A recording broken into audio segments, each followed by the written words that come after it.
तो चलिए शुरुआत करते हैं लाइफ ऑन मार्स एपिसोड 4 की। हान तेजू एक घर के बाहर खड़ा होता है और उसके हाथ में एक चिट होती है, उस पर नाम लिखा होता है हान चुंग हो। उस चिट में उसी घर का एड्रेस होता है जिसके सामने वो खड़ा होता है। फिर उस घर के अंदर जाता है और वहां पर उसे एक पर्सन मिलता है। वो उस पर्सन से पूछ रहा होता है कि मैं मिस्टर हान चुंग हो को ढूंढ रहा हूँ, क्या वो यहाँ पर रहते हैं। वो अपनी वाइफ और 6 साल के बेटे के साथ यहाँ रहते थे। वो पर्सन कह रहा होता है कि मेरे मूव होने से पहले ही वो यहाँ से कहीं चले गए थे और मुझे नहीं पता कि वो कहाँ पर रहते हैं। इस वजह से हान तेजू वहां से चला जाता है। फिर वो मेन रोड पर पहुंचकर एक टेलीफोन बूथ के पास जाता है और एक नंबर डायल कर रहा होता है, लेकिन वो कॉल कनेक्ट नहीं होता और वो फोन रख के वहां से जा रहा होता है। अचानक से वो फोन रिंग होता है। फिर हान तेजू जाके उस फोन को पिक करता है। उसमें एक पर्सन की आवाज आ रही होती है और वो बोल रहा होता है कि इसका अगर ब्रेन का सीटी देखा जाए तो फिर कोई भी चांस नहीं है इसके उठने का। शायद मिस्टर हान तेजू के बचने का कोई चांस नहीं है, लेकिन आपको गिव अप नहीं करना है। फिर फोन कट जाता है और हान तेजू फोन रखकर वहां से जा रहा होता है। अचानक से वो रोड पर रुक जाता है। उसके हाथ में एक फोटो होती है जिसमें कि वो अपनी फैमिली के साथ में होता है बचपन में। उसी टाइम वहां पर डोंगचल पहुंच जाता है और उससे बोल रहा होता है कि तुम्हें जल्दी आना होगा, हमारे पास टाइम नहीं है। हान तेजू उसकी बात मान जाता है और वो कार में जाकर बैठ जाता है। फिर कुछ देर बाद वो जयपुर जाते हैं और वहां पर काफी सारी भीड़ लगी हुई होती है। हान तेजू और डोंगचल फील्ड के अंदर जाते हैं और वो देखते हैं कि वहां पर एक पर्सन की बॉडी होती है। उसे देखकर डोंगचल नामशिक से कह रहा होता है कि इस पर्सन के ऑर्चर्ड के खेत है ना। नामशिक कहता है आप बिल्कुल ठीक कह रहे हो, उसका नाम है ली चान ग्यू और ये इस विलेज का चीफ है। कुछ लोगों ने इसे यहाँ पर डिस्कवर किया कि यहाँ पर मछली पकड़ने के लिए आया था। नामशिक डोंगचो से कह रहा होता क्या आपको ऐसा नहीं लगता कि ली चानक्यू यहाँ पर आया था घूमने के लिए और वो स्लिप होकर गिरकर मर गया क्योंकि उसके सर पे चोट का निशान भी है। डोंगचो कह रहा होता है ऐसा लगता तो है, लेकिन वो निशान इतना भी गंभीर नहीं है। और साथ ही में तुमने बताया है कि 2 साल पहले इसकी हार्ट की सर्जरी हुई थी, क्या पता ये हार्ट अटैक से मर गया हो। ये सुनकर हाथेजू कहता है कि ऐसा हो सकता है। ये सुनकर डोंगचल हैरान होता है, उसके और घूरकर देखने लग जाता है। हांसे जो बोल रहा होता है कि तुम मेरी ओर क्यों देख रहे हो। डोंगचल कह रहा होता है कि तुम चिल्लाकर क्यों बोल रहे हो, मैं तो सरप्राइज हुआ क्योंकि पहली बार तुमने मेरी साइड ली है। हानते जो बॉडी देख रहा होता है ली चानक्यू की, फिर उसकी बॉडी के पास जाके स्मेल करता है और बता रहा होता है इसकी बॉडी के पास पोटेशियम साइनाइड मिला है। तभी दूसरी ओर से नामशी की आवाज आती है और वो उन सबको अपने पास बुला रहा होता है। वो सारे वहां पर जाते हुए देखते हैं कि वहां पर एक खाली बोतल पड़ी होती है पोटेशियम साइनाइड की, साथ ही में एक बाउल और एक नोट पड़ा होता है। हानते जो आसपास देख रहा होता है उसे वहां पर एक स्कार्फ दिखाई देता है रेड कलर का। इसके बाद वो सारे एविडेंस इकट्ठा करके पुलिस स्टेशन पहुंच जाते हैं। ना योंग हानतेजू के पास एक लिस्ट लेकर जाती है, उसे बता रही होती है कि ये सारे उन लोगों की लिस्ट है जो कि सिंदेले विलेज में रहते हैं। स्टेशन में सिर्फ नायोंग, हानतेजू और नामशिक होते हैं। तभी हानतेजू फाइल लेकर जा रहा होता है। उसी टाइम किसी का कॉल आता है। फिर नामशिक वो कॉल पिक करता है और हानतेजू को बता रहा होता है कि चीफ का फोन है, उन्होंने बताया कि कल्प्रिट को उन्होंने पकड़ लिया है। हानतेजू नामशिक के पास विलेज में वापस जाता है और वहां पर वो एक घर में सारे तहकीकात कर रहे होते हैं। तभी योंकी घर से बाहर निकलता है और उसके हाथ में पोटेशियम साइनाइड होता है। दूसरी ओर से डोंगचल एक लेडी को लेकर बाहर निकलता है। फिर वो उस लेडी को पुलिस स्टेशन लेकर जाते हैं इन्वेस्टिगेशन के लिए। हानते जो उस लेडी के साथ रूम में होता है। फिर वहां पर नामशिक आता और बता रहा होता है कि इस लेडी का नाम है यू सुन यी। ये बचपन से ही थोड़ी मेंटली इल है। इसकी एक 7 साल की बेटी भी है, लेकिन कोई भी नहीं जानता उसका फादर कौन है। इसके कोई भी रिलेटिव नहीं है। इस वजह से वो अपनी बेटी के साथ हंटिंग के लिए जाती है और साइनाइड का यूज करती है। तभी तेजी से डोंगचल वहां पर आता है और वो रेड स्कार्फ डेस्क पर रखकर बोल रहा होता है कि सुनी ये तुम्हारा ही है ना। सुनी हाँ कहती है। डोंगचल कह रहा होता है मैंने सुना है कि तुम पोटेशियम साइनाइड का यूज करती हो हंटिंग के लिए, क्या तुम्हें पता है विलेज चीफ की डेथ हो गई है। जिस दिन डेथ हुई थी क्या तुम हंटिंग के लिए गई थी। यूनी हाँ कहती है और बोल रही होती है कि मैं अपनी बेटी के बिना गई थी और मैंने ही विलेज चीफ को मारा है। ये सुनते ही वो सारे सरप्राइज हो जाते हैं। फिर डोंगचल बोलता है हमारा काम खत्म होगा और ये कहकर वो चला जाता है। इसके बाद वो रिपोर्टर्स को वहां पर बुलाता है और वो सारे एविडेंस दिखाकर बता रहा होता है कि यून सोनी ने विलेज चीफ को मारा है। इसके बाद वो यूनी को दोबारा घर पे वापस लेकर जाते हैं और वहां पर उससे बोल रहे होते हैं कि वो दिखाए कि उसने कैसे उस बाउल की ड्रिंक में पोटेशियम साइनाइड मिलाया था, लेकिन यूनी वो ढंग से नहीं कर पा रही होती और हानतेजू से ध्यान से देख रहा होता है। इसके बाद वो उसे फील्ड पर लेकर जाते हैं। वहां पर डोंगचल यूनी से बोल रहा होता है कि ये सामने जो तुम्हारे पर्सन खड़ा है तुम इसे विलेज चीफ समझो, और वो विलेज चीफ बनने की एक्टिंग कर रहा होता है नामशिक। डोंगचल कह रहा होता है कि यही पर्सन तुम्हें मारने की कोशिश कर रहा था। यूनी उसे इमेजिन करने लग जाती है कि वो विलेज चीफ है और इसके बाद वो नामशिक को पीटना स्टार्ट कर देती है। किसी तरीके से वो नामशिक को उसे छुड़ा पाते हैं। फिर इसके बाद उसे अरेस्ट कर ले जा रहे होते हैं पुलिस वैन की ओर। तभी वहां पर एक लेडी पहुंच जाती है जो कि विलेज चीफ की सिस्टर होती है और वो यूनी को पीटना स्टार्ट कर देती है। डोंगचल किसी तरीके से उसे दूर करता है और वो यूनी को वैन में बैठा देता है। फिर वहां पर यूनी की बेटी पहुंच जाती है जिसका नाम होता है यंगजू। यूनी को पुलिस की वैन वहां से लेकर जा रही होती है और यंगजू उसका पीछा कर रही होती है और ये सब देख रहा होता है हानतेजू। यंगजू के साथ में एक लेडी भी होती है जो कि उसे रोक लेती है। इसके बाद हानतेजू और डोंगचल दोनों एक सौना में जाते हैं। नहाने के बाद दोनों रेडी हो रहे होते हैं। फिर नामशिक वहां पर आता है और बोल रहा होता है कि डीएनए रिपोर्ट आ गई है। यूनी का ब्लड ग्रुप मैच कर रहा है जो कि ब्लड हमें वहां पर मिला था क्राइम सीन पर। हानतेजू रिपोर्ट चेक करता है और डोंगचल से कह रहा होता है कि उस साइनाइड की बोतल पर 6 लोगों के निशान मिले, क्या तुम उसे चेक नहीं करोगे। डोंगचल कह रहा होता है कि इतनी चिंता क्यों करनी, वैसे भी हमने कल्प्रिट को पकड़ लिया है। ये कहकर वो तीनों बाहर चले जाते हैं। हान तेजू डोंगचल को रोककर बोल रहा होता है, क्या तुम्हें वाकई में लगता है कि सुनी ही कल्प्रिट है? डोंगचल कह रहा होता है कि वो थोड़ी मेंटली है, तो फिर तुम्हें लगता है कि वो मर्डर नहीं कर सकती? क्या तुमने उसकी आंखों में वो लुक देखा था? वहीं पास में एक लेडी अपने बच्चे के साथ खड़ी होती है और वो एक लेडी से लड़ रही होती है एडमिशन के लिए, और वो बोल रही होती है कि जो मेरा बच्चा है वो सिर्फ 7 साल का है। जो लेडी एडमिशन करने वाली होती है वो कह रही होती है कि ये बच्चा बिल्कुल भी नहीं लगता 7 साल का है। डोंगचल हान तेजू से बोल रहा होता है, क्या तुम्हें पता है कि डिटेक्टिव की सबसे इंपॉर्टेंट चीज क्या है? वो देखकर सारी बातें पता लगा सकता है। ये कहकर डोंगचल उस बच्चे के पास जाता है और बोल रहा होता है कि अगर तुम्हारी हाइट देखी जाए और तुम्हारा वेट, तो फिर करीबन तुम 8 साल के होगे। तुम्हारा बर्थडे मंथ शायद अप्रैल होगा। फिर नामसिंह हानतेजू कहता है कि पिछले 10 केस डोंगचल ने ऐसे ही सॉल्व किए हैं सिर्फ देखकर। डोंगचल उस बच्चे से कह रहा होता है कि तुम्हें तो रेसलर बनना चाहिए, तुम बहुत ज्यादा स्ट्रांग हो। फिर हानतेजू कहता है कि वो एक लड़की है, और ये कहकर वो चला जाता है।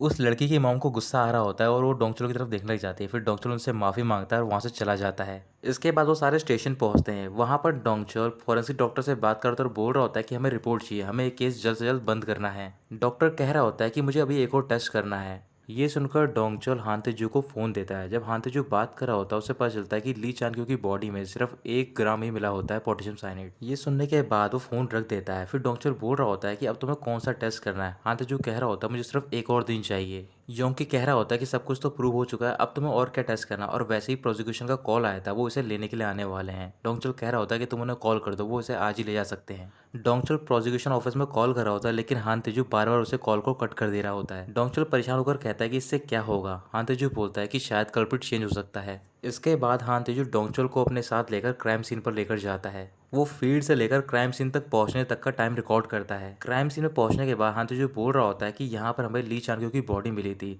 और जहाँ पर उसने ड्रिंक किया था, अगर वहाँ से डिस्टेंस देखा जाए तो फिर करीबन 10 मिनट लगेंगे यहाँ पर पहुंचने के लिए। और जैसा कि यून से ही कह रही है कि उसने 2 चम्मच मिलाए पोटेशियम साइनाइड उसके ड्रिंक में। अगर इतना डोज किसी पर्सन को दिया जाए तो फिर 2 मिनट के अंदर उसकी मौत हो जाती है। अगर ऐसा हुआ है तो फिर ली चानक्यो यहाँ तक कैसे पहुंचा? डोंगचल कह रहा होता है कि तुम क्या प्रूव करने की कोशिश कर रहे हो? यूनी ने खुद ही बोला है कि उसने ही ली चानक्यो को मारा है। हान तेजू बोल रहा होता है कि ऐसा कुछ भी नहीं है, बल्कि सुनी कुछ छुपा रही है। इस वजह से वो दोबारा वापस स्टेशन जाते हैं और वहां पर हान तेजू सुनी से दोबारा इन्वेस्टिगेट कर रहा होता है। हान तेजू सुनी से पूछ रहा होता है, क्या तुम्हें याद है कि तुमने ली चानक्यो से करीबन 3 बार पैसे लिए हैं?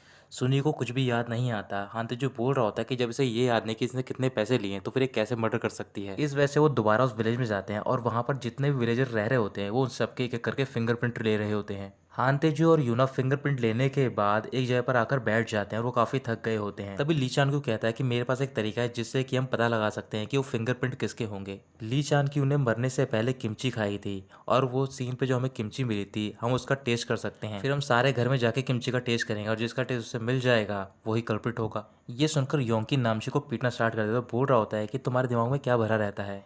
इसके बाद हानतेजू और नायंग दोनों विलेज में जा रहे होते हैं। हानतेजू पूछ रहा होता है, क्या तुम्हें भी लगता है कि सुनी ही कल्प्रिट है? यूना कह रही होती है कि अगर हम एविडेंस की ओर देखें तो फिर सुनी कल्प्रिट लगती है, लेकिन अगर उस पर्सन की ओर देखें तो फिर वो मुझे कल्प्रिट नहीं लगती है। ऐसे ही वो चलते चलते सुनी के घर के पास पहुंचकर वो देखते हैं कि वहां पर वॉल पे लिखा होता है एविल वुमन मर्डरर।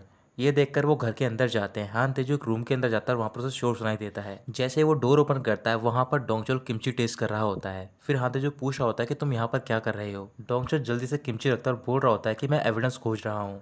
तभी हान तेजू को यूना की आवाज़ आती है और वो उसे बाहर बुलाती है। फिर हान तेजू बाहर जाता है और वो देखता है कि नायोंग उसे एक फोटो दिखा रही होती है। उस फोटो में सुनी अपनी बेटी योंगजू के साथ होती है, और जो रेड कलर का स्कार्फ मिला होता है वो योंगजू ने पहन रखा होता है। उसी टाइम योंगजू वहां पर पहुंच जाती है और फोटो लेकर वहां से भाग जाती है। वो तीनों उसका पीछा करते हैं और योंगजू विलेज चीफ के घर में घुस जाती है। वहां पर एक रूम में एक लेडी अपनी मॉम के साथ रह रही होती है जो कि बहुत ज्यादा इल होती है। उसी टाइम वहां पर विलेज चीफ की सिस्टर पहुंच जाती है और वो उस लेडी से बोल रही होती है कि तुम इस लड़की को यहाँ पर क्यों लेकर आई हो? क्या तुम्हें पता है कि इसकी माँ ने तुम्हारे फादर को मारा है? ये कहकर वो वहां से चली जाती है। यूना घर के अंदर जाती है और वो लेडी से बोल रही होती है कि हमें यंगजू से बात करनी है। इस वजह से यंगजू बाहर आ जाती है। डोंगचल पैसे का लालच देकर यंगजू को अपने पास बुला रहा होता है, और जैसे वो उसे टच करता है यंगजू चिल्लाने लग जाती है और रोना स्टार्ट कर देती है। इस वजह से डोंगचल और हानतेजू वहां से चले जाते हैं। बाहर पहुंचते ही नामशिक वहां पर आता है और उन दोनों को बता रहा होता है कि फॉरेंसिक डॉक्टर को कॉल आया था और उसने आपको बुलाया है। वो दोनों डॉक्टर से मिलने के लिए जाते हैं और डॉक्टर बता रहा होता है कि ली चानक्यो के एक हाथ पर एक निशान मिले हैं, वो भी दांत के, और शायद ये किसी बच्चे के हैं। हानतेजू कह रहा होता है कि ये दांत के निशान सुनी की बेटी यानी कि योंगजू के हैं, वो भी उस दिन सीन पर थी। और जितने ये डीप निशान है इसका मतलब ये लगता है कि ली चानक्यो ने बुरी तरीके से योंगजू को पकड़ रखा था। डोंगचल कह रहा होता है कि तुम आगे कुछ मत बोलो, मुझे पता है कि इसका क्या मतलब है। यूना यंगजू को अपने साथ हॉस्पिटल लेकर आती है चेकअप कराने के लिए, और चेकअप कराने का जब वो बाहर जा रही होती है वो बिल्कुल चुपचाप हो जाती है। हान तेजू और डोंगचुल बहुत ज़्यादा परेशान होते हैं। फिर वो वापस स्टेशन जाते हैं और वहाँ पर हान तेजू यूनी से बोल रहा होता है कि उस दिन तुम्हारी बेटी भी थी ना तुम्हारे साथ, क्या तुम्हें पता था कि ली चान क्यू ने तुम्हारी बेटी के साथ क्या किया है। सुनी कह रही होती है कि ली चान क्यू ने मेरी बेटी को हर्ट किया था और वो बुरी तरीके से रो रही थी। ये सुनने के बाद वो डिस्कशन करने के लिए जाते हैं। हान तेजू बोल रहा होता है कि मुझे अभी बिलीव नहीं हो रहा कि सुनी ही कल्प्रिट है। डोंगचुल कुछ भी नहीं बोलता और वहाँ से चला जाता है। कुछ देर बाद हान तेजू भी अपने घर पे चला जाता है। अगली सुबह जल्दी हान तेजू पुलिस स्टेशन पहुंचता है। वो देखता है कि वहाँ पर यूना काम कर रही होती है। फिर वो उसके लिए कॉफी लेकर आता है। कुछ ही देर बाद वहाँ पर एक ऑफिसर आती है यंगजू को लेकर। वो बता रही होती है कि ये अपनी मॉम से मिलना चाहती है। किसी तरीके से यूना यंगजू को बहला फुसलाकर वहीं पर सुला देती है। उसके सोने के बाद यूना और हान तेजू दोबारा वो एविडेंस देख रहे होते हैं। हान तेजू वो टेप निकालता है जिसमें कि सुनी ने गवाही दी होती है मर्डर करने की। उस टेप को बार बार सुनने के बाद हान तेजू बोल रहा होता है कि सुनी ने सारे क्वेश्चन के जवाब दिए हैं, लेकिन सिवाय उसके जो कि यंगजू के बारे में पूछा गया है, और साथ ही में यंगजू ने भी कुछ नहीं कहा इस केस के बारे में। यूना कह रही होती है कि शायद वो दोनों एक दूसरे को प्रोटेक्ट कर रहे हैं।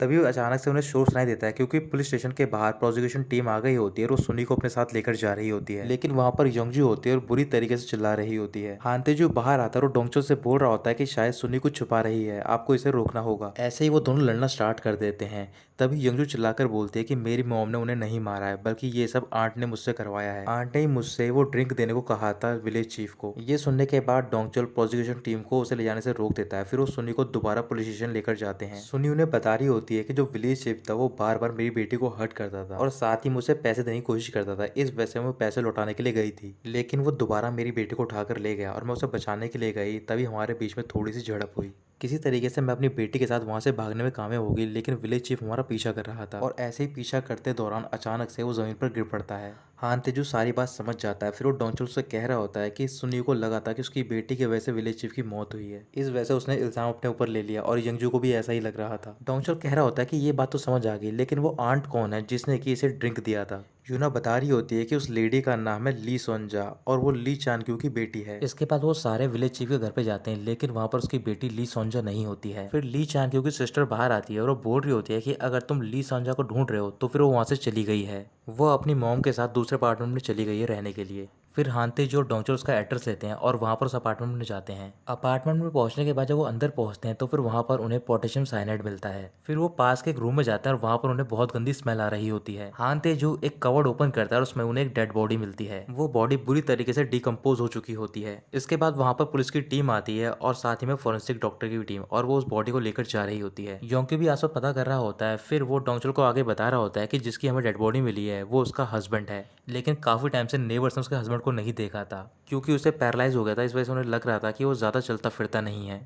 इस वजह से उन्हें ऐसा लगा कि वो एक कंट्री साइड की ट्रिप पे चला गया है। बॉडी फोरेंसिक डॉक्टर के पास पहुंच गई होती है। फिर हान तेजू और डोंगचुल भी वहाँ पर जाते हैं। वो डॉक्टर बता रहा होता है कि इसकी डेथ हुई है हार्ट फेलियर की वजह से। ये सुनने के बाद हान तेजू और डोंगचुल दोबारा पुलिस स्टेशन चले जाते हैं। उन्हें ली सोंजा की डिटेल पता चल गई होती है। हान तेजू बता रहा होता है कि ली सोंजा एक किंडरगार्टन टीचर थी 7 साल के लिए, लेकिन शादी करने के बाद उसने वो जॉब छोड़ दी। साथ ही में उसके हस्बैंड पे $30,000 का डेब्ट भी था। और हमें रियल एस्टेट के ओनर ने भी बताया कि ली सोंजा के पास जो ऑर्किड था उसका प्राइस ली चानक्यू के नाम के अंडर था। इंसिडेंट से एक हफ्ते से पहले ली चानक्यू की फाइट भी हुई थी ली सोंजा से, और हमने उसे इन्वेस्टिगेट नहीं करा क्योंकि वो उस विलेज की रेजिडेंट नहीं है। फिर यूना वहाँ पर आती है और वो बता रही होती है कि ये सब उसने प्लान किया है क्योंकि उसने उसके हस्बैंड के नाम पे इंश्योरेंस भी ली है। पहले उसने अपने हस्बैंड को मारा, उसके बाद उसने अपने फादर को भी मार दिया। डोंगचुल पूछ रहा होता है क्या तुम उसकी लोकेशन का पता चला। योंकी मना कर देता है। यूना डोंगचुल को बता रही होती है कि हमें ली सोंजा के घर से एक कार इंश्योरेंस का डॉक्यूमेंट मिला है, लेकिन कोई भी कार रजिस्टर्ड नहीं है ली सोंजा और उसके हस्बैंड के नाम पर। लेकिन ली सोंजा ने 3 महीने पहले ही एक ग्रैंडियोर खरीदी। डोंगचुल कह रहा होता है कि शायद ली सोंजा ने अपने हस्बैंड के सारे इंश्योरेंस के पैसे उड़ा दिए हैं, लेकिन ये किम कॉन्गसू कौन है। फिर यूना बताती है कि ये वही एजेंट है जिसने की इंश्योरेंस पॉलिसी बेची थी ली सोंजा को। ये सुनते ही डोंगचुल और हान तेजू इंश्योरेंस एजेंसी में जाते हैं और वहां पर क्वांगसू को उठा लेते हैं। वो क्वांगसू को लेकर वॉशरूम में जाते हैं। फिर डोंगचुल वहां पर एक बकेट लाता है पानी से भरी हुई और उसमें क्वांगसू का सर डुबो रहा होता है बार बार। हान तेजू पूछ रहा होता है कि ली सोंजा कहाँ पर है। क्वांगसू बोल रहा होता है कि उसने मेरी कार बोरो की थी कल और मुझे नहीं पता कि वो कहाँ पर है। डोंगचुल दोबारा से क्वांगसू को थ्रेटन करता है। फिर इसके बाद क्वांगसू से बता देता है कि ली सोंजा कहाँ पर है। लोकेशन का पता होने के बाद हान तेजू और डोंगचुल वहां पर जा रहे होते हैं। ली सोंजा अपनी मॉम के साथ होती है और वो उन्हें कुछ खिलाने जा रही होती है, लेकिन तभी हान तेजू पहुंच जाता है और वो ली सोंजा का हाथ पकड़ लेता है। फिर वो उसे अरेस्ट कर लेते हैं। योंकी और नामशिक भी वहीं पर होते हैं। योंकी कह रहा होता है कि इसने अपने हस्बैंड के सारे पैसे उड़ा दिए उस कॉन्गसू के ऊपर। ऐसे इंसिडेंट मुझे रियलाइज कराते हैं कि पैसा कितना डेंजरस हो सकता है। डोंगचुल कह रहा होता है कि पैसे का लालच तुम्हें अपने पेरेंट्स के बारे में भुला सकता है। नामशिक कह रहा होता है कि ये कैसे कर सकती है अपने पेरेंट्स के साथ ये सब, क्या कोई ये जानवर है। डोंगचुल बोल रहा होता है कि ये ह्यूमन है, इस वजह से इसने ऐसा किया। अगली सुबह वो सारे स्टेशन में होते हैं और काफी ज्यादा शांति होती है। हान तेजू देख रहा होता है कि पुलिस स्टेशन के बोर्ड पे उसकी एक फोटो भी लग गई होती है। वहीं पास में नामशिक के सामने दो लेडीज बैठी होती हैं जो कि आपस में फाइट कर रही होती हैं कॉस्मेटिक को लेकर। हान तेजू शोर की वजह से उन दोनों की ओर देख रहा होता है, तभी वो उनमें से एक लेडी की ओर देखकर बोलता है आंट। फिर उसे याद आता है कि वो अपनी आंट के साथ बचपन में खेला करता था। वो दोनों लेडीज बुरी तरीके से लड़ना स्टार्ट कर देती हैं। उनका शोर सुनकर डोंगचुल उठ जाता है और वो चिल्लाकर बोल रहा होता है कि सारे चुप हो जाओ। फिर वो दोनों लेडीज चुपचाप होकर बैठ जाती हैं। हान तेज उस लेडी के पास जाकर बोल रहा होता है क्या आपका नाम हान माल सुख है। वो लेडी अपने बाल ठीक करती है और खड़े होकर हान तेजू से बोल रही होती है कि हाँ मेरा नाम हान माल सुख है। हान तेजू मैटर सॉल्व करता है और उन दोनों को अपने अपने घर भेज देता है। इसके बाद हान तेजू उस जगह पर जा रहा होता है जहाँ पर वो बचपन में रहा करता था। वहां पर पहुंचने के बाद उसे एक बच्चे की आवाज आती है जो कि अपनी मॉम को बुला रहा होता है। हान तेजू आवाज सुनकर जाता है और वो सामने एक छोटे बच्चे के खड़ा होता है और वो छोटा हान तेजू होता है। तो दोस्तों यहीं पर खत्म होता है ये एपिसोड।